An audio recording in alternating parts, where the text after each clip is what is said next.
Hello everyone, my name is C. Ankit Agarwal and you are watching me on your YouTube channel Taxi।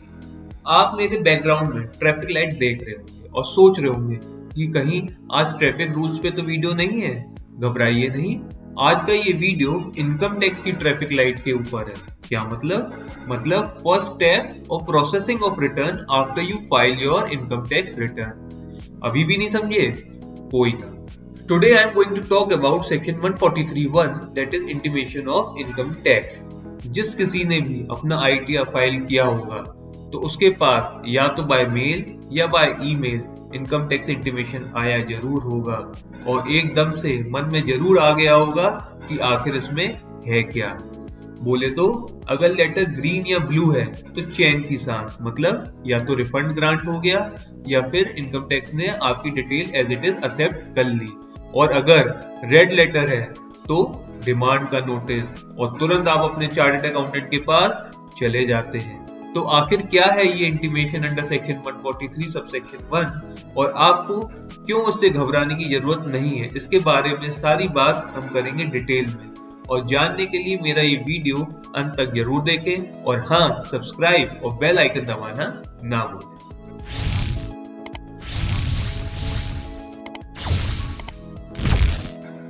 तो शुरू करते हैं। What is intimation under section 143 subsection 1? आखिर ये होता क्या है? Intimation is nothing but a summary of details which you provide to the department। यानी जो आप अपनी डिटेल डिपार्टमेंट को प्रोवाइड करते हैं through ITR and the details which the department considered while processing your return, that is जो department ने मानी है while computing your tax liability। Why is the intimation under section 143 subsection 1 issued? यानी जब आप अपना रिटर्न फाइल करते हैं तो income tax department applies some automatic computerised checks as part of its review procedure, और अगर उनको कुछ गलतियां मिलती हैं तो वो इंटीमेशन इशू करते हैं। अब क्या है ये चेक्स, तो देखते हैं। Any arithmetical error in the return और any incorrect claim which is apparent from record, यानी कोई एक्सेस क्लेम ले लिया हो which is above the permissible limit. For example, deduction under section 80C is allowed of 1.5 lakh while you have claimed much higher than the permissible limit, or disallowance of expenditure indicated in the audit report but not taken into account while computing the return of income। यानी कि आपके auditor ने form 3CB/CD file करते समय कुछ objection लगाए हो और आपने अपने रिटर्न के अदर इंफॉर्मेशन शेड्यूल में उन ऑब्जेक्शन को नहीं फिल किया तो आपको इंटीमेशन इशू हो सकता है। या फिर comparison of tax paid with 26AS, यानी कि जो आपने टैक्स पे किया हो as advance tax, self assessment tax या फिर in the form of TDS should match with form 26AS। या any income appearing in annual information statement और फॉर्म 26AS और form 16 and which is not included in ITR, यानी जो income in forms और statements में reflect हो रही है वो एज इट इज आपके ITR में होनी चाहिए।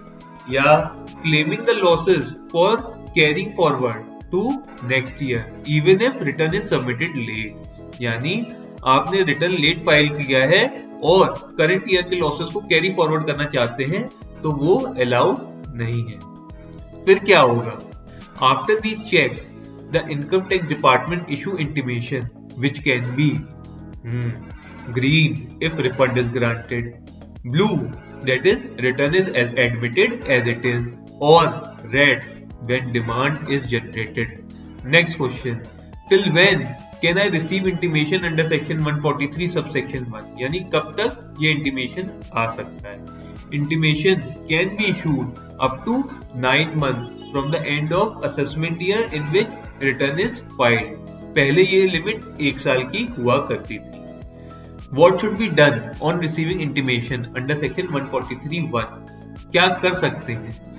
जब इंटीमेशन मिलेगा तो आपके पास दो रास्ते हैं, that is या तो आप बात मानेंगे या बात नहीं मानेंगे। मानेंगे तो बहुत बढ़िया, that is या तो टैक्स पे कर दो या रिफंड ले लो, जो भी अलाउ हुआ है। और हाँ, अगर नहीं मानेंगे तो आपके पास दो रास्ते हैं, या तो ऑनलाइन रेक्टिफिकेशन फाइल करिए अंडर सेक्शन 154 या अपील फाइल करिए under section 246A of the income tax act with in 30 days of furnishing of the intimation. And if the payable tax is zero, यानी जो आपको टैक्स पे करना है वो जीरो है, then you can treat the intimation received as the completion of the return filed by the income tax department for that financial year, यानी कि पीछा छूटा। What if no intimation is received till the expiry of 9 months, यानी 9 महीने हो गए और आपके पास इंटीमेशन नहीं आया है, तो क्या होगा?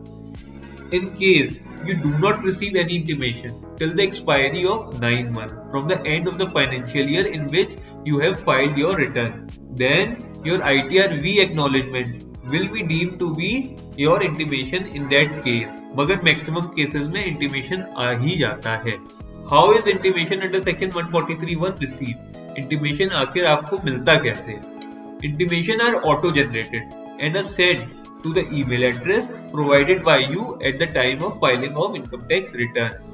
As technology is growing, a text message also sent on the registered mobile number. अब ईमेल के साथ साथ आपको टेक्स्ट मैसेज पे भी इंटीमेशन आ जाता है और आप डायरेक्टली इनकम टैक्स पोर्टल से भी इंटीमेशन लोड कर सकते हैं। At last, why this intimation is important? आखिर ये इतना जरूरी क्यों? ये इंटीमेशन इसलिए इम्पोर्टेंट है ताकि इन फ्यूचर अगर आपका कोई और असेसमेंट होता है तो under section 270 capital A it helps the department to determine how much income is underreported or misreported. That's why now issuing intimation is compulsory for the department. So what is the final conclusion? As a chartered accountant, I will advise that IT return file करते समय हमें ध्यान रखना चाहिए कि वो सारी income या entries which are being shown in form 26AS and annual information statement to be incorporated in the return so that your return get processed quickly. Second thing which I feel that if you get a green or blue signal from the department तो मोटा मोटा आपका assessment हो गया and there are very less chances of any other assessment as no default is found on the face of the return until and unless they found something unusual about you. आपको मेरा ये video कैसा लगा comment करके जरूर बताइए। Video अच्छी लगी हो तो लाइक करके मुझे एनकरेज करिए और हाँ, सब्सक्राइब और बेल आइकन दबाना ना भूलिए। मैं जल्दी मिलूंगा एक और नई वीडियो के साथ। Till then, thank you and stay connected.